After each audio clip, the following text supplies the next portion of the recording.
What is up, guys? Welcome back to another episode. We are here today building a Paludarium. This one's going to be fun. I know it is. I'm really excited about this. I hope you guys are too.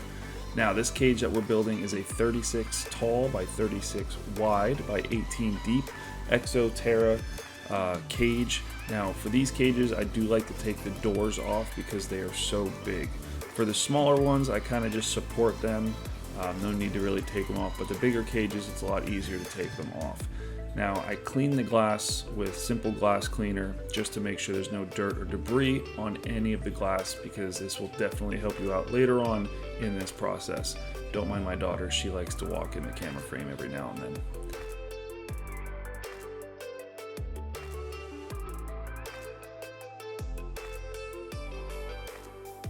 Now, this part is very important. You want to make sure that you can lay the tank down, because it's all glass. You want to lay it down very safely, but also make sure the knobs on the top of the enclosures are turned in, because they will break off if you set the cage down on the side of them. Now, this is the fun part, setting the hardscape of the enclosure. Now, throughout the process of building this cage, you'll notice slight little changes, but I'll talk about them when they appear. Now, when your hardscape is set, you want to use this stuff right here, which is great stuff, pond and stone. This is what I use. It's animal safe. It doesn't have anything in it that will hurt any of the animals or affect the water in the cage as well. Now, I'm just very simply putting a little bit around the hardscape just so I can secure it down. Once it's dried, I'll continue to work on the hardscape a little bit more. But just putting a small layer just so that one particular piece of wood does not move.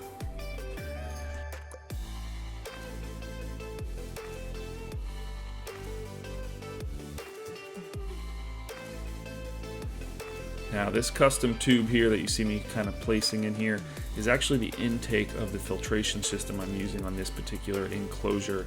Never really used it before. I did have to customize it just a little bit with some help from another buddy on a different channel, but in the long run it actually worked out rather well.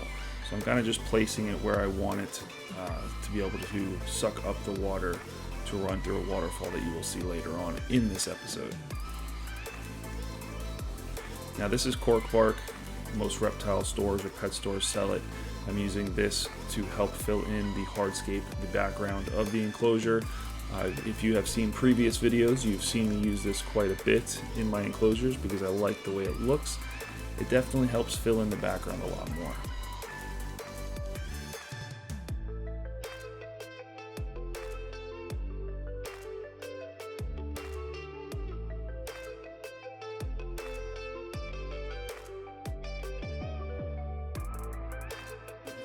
Now, these next little things you see me kind of hiding behind places, these are actually net cups for plants. So I kind of incorporate them into the background in order to have plants in the background as well.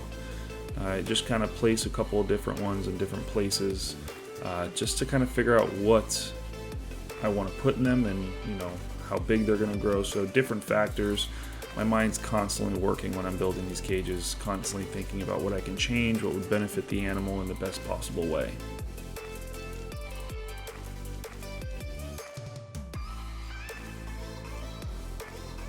Once everything is in place and you are very happy with the way it looks, you can then go ahead and start foaming the background. Now, you want to make sure you fill in all the nooks and cracks that you possibly can, and do not worry about putting the foam too light, because if it ever gets too big, you can always just carve it away.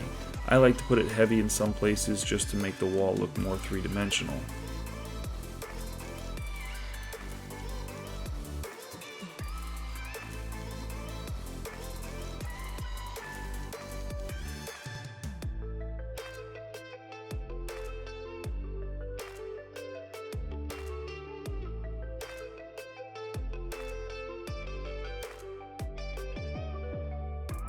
Now, I add a piece of 1-inch PVC pipe to every enclosure now, because this way you can run cords throughout the foam without actually sealing them in the foam. It makes it a lot easier later on in the process.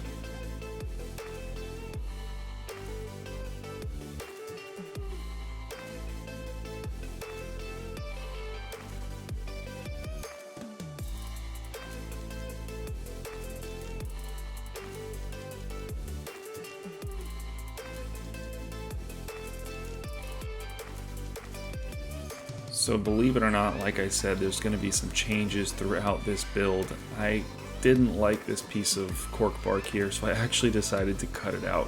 The foam wasn't even fully dry in some of the areas, but I wanted to cut it out to get a different piece in before I start the sidewall. It took me a little bit to get it out, but once I got it out, I decided how I was going to put the other piece of cork bark in. Something big that the snake could actually hide in if it wanted to, because the snake that is going in this enclosure is actually a heavy body snake.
The silicone I use is silicone 1, clear silicone.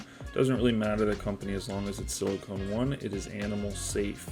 Doesn't grow molds or anything like that. You are also going to need a caulking gun as well. You can pick them up in your local hardware store. They're pretty simple. Now I'm actually going to be siliconing the tube for the waterfall.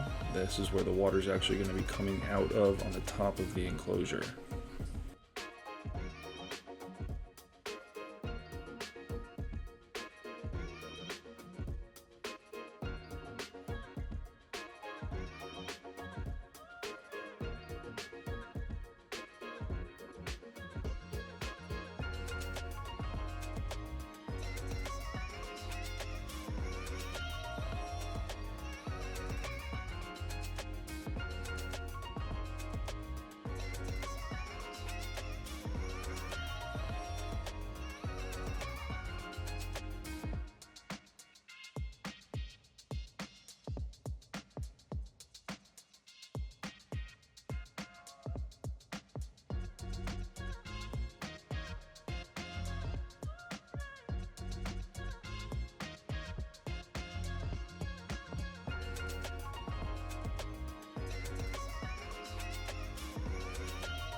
Now this is where it gets interesting, because this is part of the waterfall. So you have to have this kind of designed in your head before you actually start foaming it. This way you know what you're doing. So you'll notice that I'm building up this part a decent amount, and then I'll also be building up a lot more here in a second. That's because I wanted an actual overflow area. So right here where you see me spraying a lot of foam, this is very simply going to be that overflow area. Now once this cures and gets nice and puffy, because that's what it does, I can go ahead and carve it down into any shape I particularly want.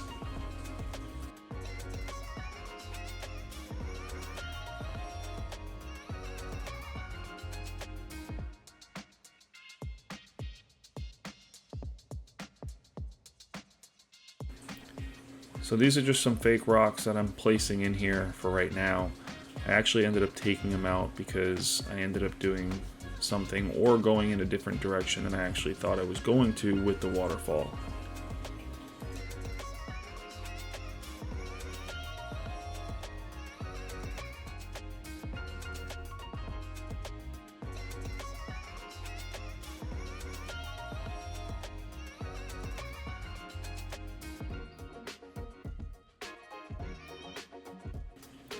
So now normally I don't wait 3 days, but I wanted this one to completely cure before anything, especially because I had a lot of really thick parts in this particular build.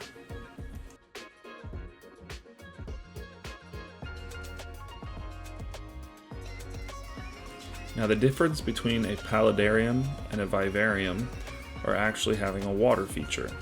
So a Vivarium is pretty much an all-ground feature, while Paludarium, you have part water on the bottom. So you can have fish or aquatic plants. So in this part, which is actually my least favorite part, I'm building the platform that the land part is going to be on. Now this is the tallest one I've ever done. In previous enclosure builds, I've actually used a white piece of plastic instead of this black stuff. So this is pretty much just a shade deterrent for light fixtures, but it's plastic so it does not deteriorate, and you can use it and carve it or shape it however you particularly want. So I'm using a pair of wire cutters because my daughter happened to be sleeping at the time and it was a lot quieter than using a grinder, but you can cut it however you particularly want.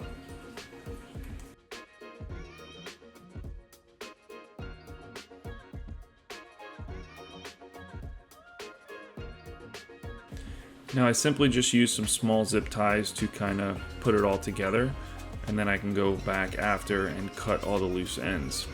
But this is pretty much easiest way to hold it together as you're building it until you can get it in the enclosure with the foam.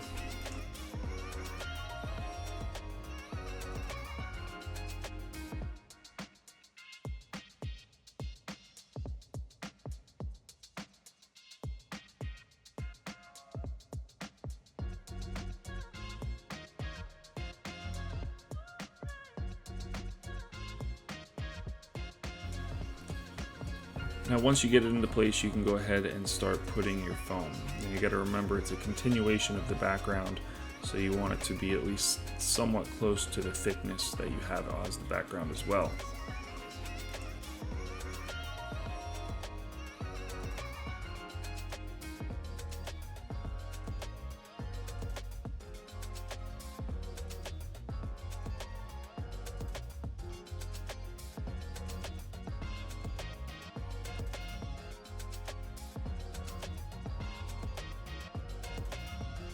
Now on to the cutting tools. I use 3 different tools for every single build. It's the easiest ones I've found. The first one is a steak knife for cutting away big heavy chunks. The second one is an X-Acto blade for getting pristine, nice cuts, especially around different things. And the third for everything else is pretty much a straight window scraper to scrape off all the hard spots that the steak knife can't get. Now, very simply, just cut away. You can pretty much cut it to any shape that you desire, but the one thing with cutting the foam, especially on an enclosure this big, it takes a very, very, very long time.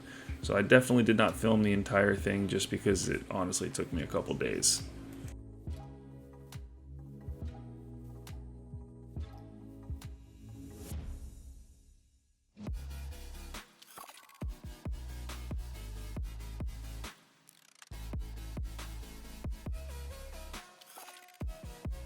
So this is pretty much what it looks like after it's carved. You really don't want any smooth surfaces because the silicone does not stick well to smooth surfaces. So you want everything as rough as you possibly can. When the foam cures, it cures smooth. So you've got to carve as much as that away as you can. So completely something new that I've never done before, using this exterior foam coat from Hot Wire Foam Factory. It's pretty much a thin concrete layer that you can put on or plaster in a way. Now this is again the first time I've actually ever done this. I've watched a couple different YouTube videos on it to do it properly, but it did take some time, and I actually had to use more than the first order I got. I had to order more and wait another week before I got it, but I really enjoyed the way it turned out. So if you look here, I decided to do a lot of the wall as concrete. So this is the first layer only. That's the waterfall coming down to some rocks. You notice I did take the other rocks out, but I really like the way it turned out. So this is after 2 coats now. I also have a little rock patch there on the side on the back wall. So 2 coats, a little thicker on the second coat, but coming along just nicely. That's actually the waterfall feature right there. And then this is after a nice little paint job to make it look a little bit more realistic. A couple of different greens, some browns, some blacks, a little bit of white. Definitely like the way this turned out. For a first time use, I'm very proud of myself for actually completing this and making it look realistic.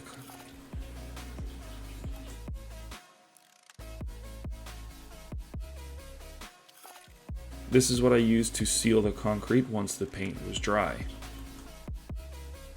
Peat moss, lots and lots of peat moss. Now this is very important. You want to make sure the peat moss that you use is very dried, or you can use coconut husk.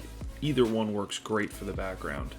Now again, using the silicone gun with the S1 silicone, I use clear. There's also black ones or white ones or even brown ones, but I like to use the clear silicone. You want to glob it on as much as possible. It's also very important for this part you do wear gloves, because it does get quite messy. You can also wear gloves for foaming, but I've done so many at this point, I just stopped wearing gloves for that part. Once you get the section done that you want to do first, you go ahead and take your finger with gloves and start smoothing out the silicone. You want to spread it out to cover all of the possible foam that you can. This way when you add the peat moss later on, you don't have to go back and do little touch-ups here and there. I like to make sure I get around all the nooks and crannies first before I go ahead and do the main part.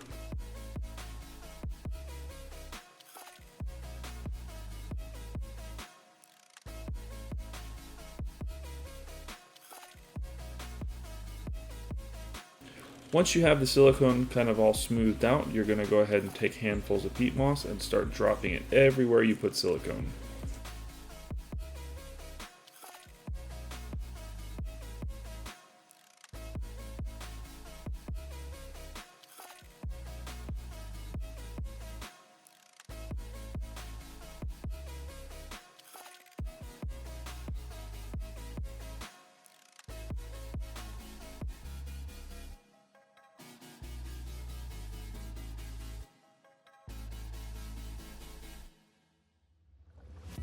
Now once you have it everywhere, you're going to very simply take your hand and start pushing down. You want to make sure you push the peat moss into the silicone. I like to do this very thoroughly so I don't have to go back and do touch-ups later on.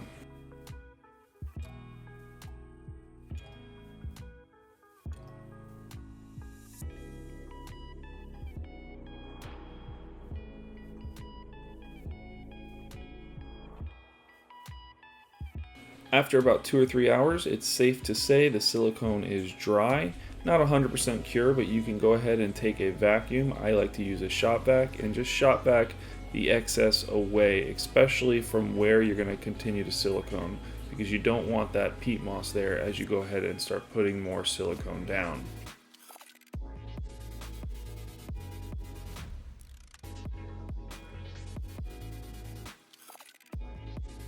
Once you finish everything, it looks phenomenal. Trust me, you're gonna love it. But believe it or not, there's a lot of excess peat moss on that wall that as soon as it starts getting wet, it's gonna start falling.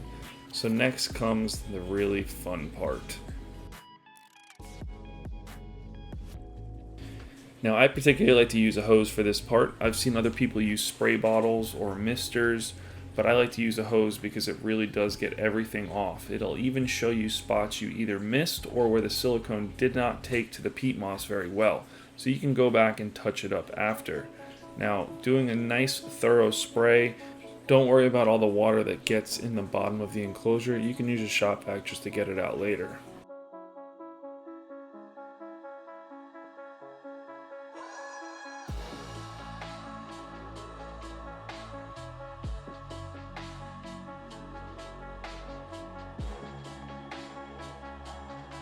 Now here you can simply see some spots that I did actually miss right there. It actually just didn't take to the silicone too well, also right here.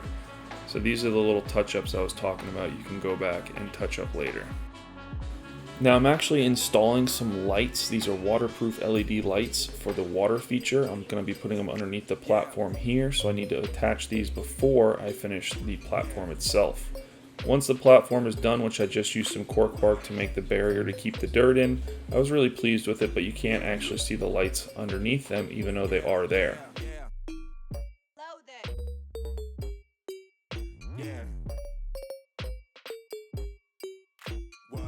I'm very pleased with the way this enclosure came out. I actually ran a heater and also a little pump in there so I can have a good water flow and put tropical fish in there. The filtration system I used was a very simple one, but it also is the waterfall feature as well.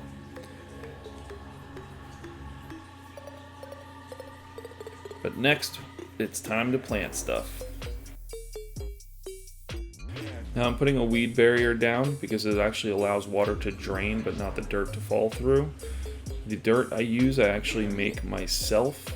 It's the same thing as the ABG mix, I believe it's called, but I just very simply make it myself because it's a lot cheaper that way.